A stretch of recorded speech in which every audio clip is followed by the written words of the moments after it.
Tere päevast veel kord, vabanen tehnilise vikepruse pärast. Ise jutt sai sellest pooleli, et leiba ei ole ja majandus kukub siiski kokku väga kiiresti. Kui Konkurentsiamet selle eest hoiatab, siis on asjad just niimoodi, nagu nad parasjagu on.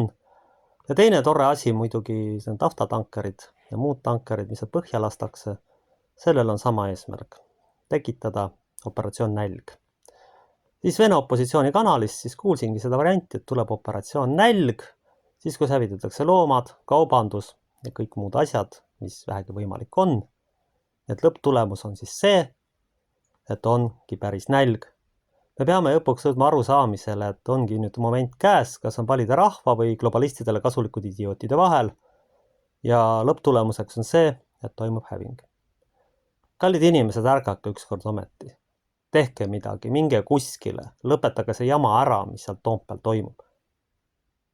Aitab juba ükskord. Me olemegi jõudnud kriitilise punkti. Kui me nüüd mitte midagi ei muuda, siis on tõsiselt kõik. Siis täitubki Reitsi ennustus, et see rahvas sureb ametlikult välja. See sureb ametlikult välja, nad on juba laiali pillutatud. Järgmine staadium on see, et kaovad Eesti nimed. Juba on küsimus selles Valgas, ma ütleksin sündivuse languvuse tõttu, et enamik on slaavi kultuuriruumi inimesed, kes sünnivad. Ei ole mõtet neile keelt õpetada, sest riiki niikuinii ja rahvast varsti ei ole. Me võime isegi slaavlasele õpetada eesti keelt, aga ta sellepärast veel eestlaseks ei muutu. Ta ei muutu eestlaseks, ta jääb ikkagi venelaseks edasi, nii nagu ta kogu aeg on olnud, nii nagu ta geneetiliselt ja sünnipäraselt on. Kui te nüüd selle segavereise seltskonna välja vihastate, siis on tõesti tulemas varsti mäss. Konkurentsiamet teab väga täpselt, mida ta räägib. Tõenäoliselt on tõesti laekunud mingi informatsioon. Ja selle tulemusena, mässu tulemus, on lõppkohtudes häving. Tähendab selles ka mõttes, et globalistidel kasulikud idioodid jäävad verehinnaga võimust ilma. Mina usun päris kindlasti, et rahva vastu hakatakse kasutama tapatanke. Milleks neid siia muidu tasti? Ja siis saab majandus kokku kukkuda, siis saab viia operatsiooni nälg lõpuni. Ja siis on majanduslik olukord selline, et iive läheb veelgi alla, sest olukord on ebastabiilne ja inimesed ei julge üldse sünnitada. Nii Karl Reitsi ennustus sellest aspektist lähtudes on juba kindlasti täitumas. Ma ei kahtle selles kahjuks. Me oleme jõudnud sinna punkti. Ja nüüd on valida, kas rahvas või nemad. Seda tehakse ka kõige rahvusvahelisel tasandil. Seda tehakse sellel tasandil, kus ongi vaja valge rass välja vahetada. Need ei sünni lihtsalt peale. Noored ei julge sünnitada, oskused on hävitatud, likvideeritud. Rollis naised ja rollis mehed on muutunud punase raamatu loomadeks, kui vabandage väljenduse eest.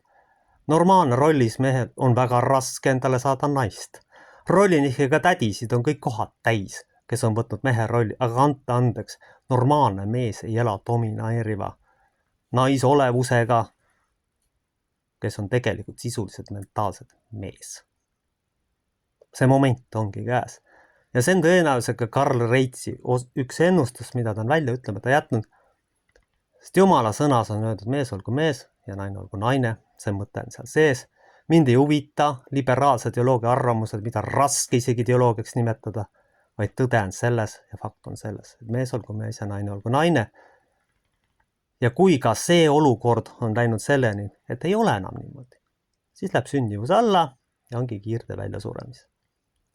Nüüd mis ma siis tahan lõpuks öelda? Esimene punkt on see, Konkurentsiamet märkas, et olukord on kriitiline, ohtlik kogu ühiskonnale.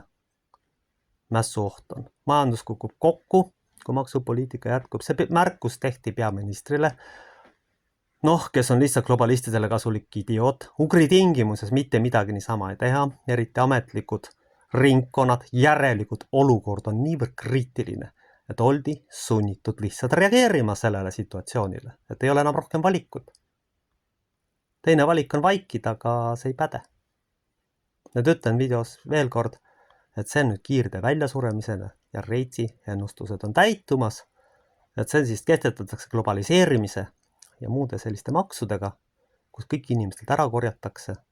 Ja kui me seda nüüd ei takista, siis on meiega kõik. Aamen.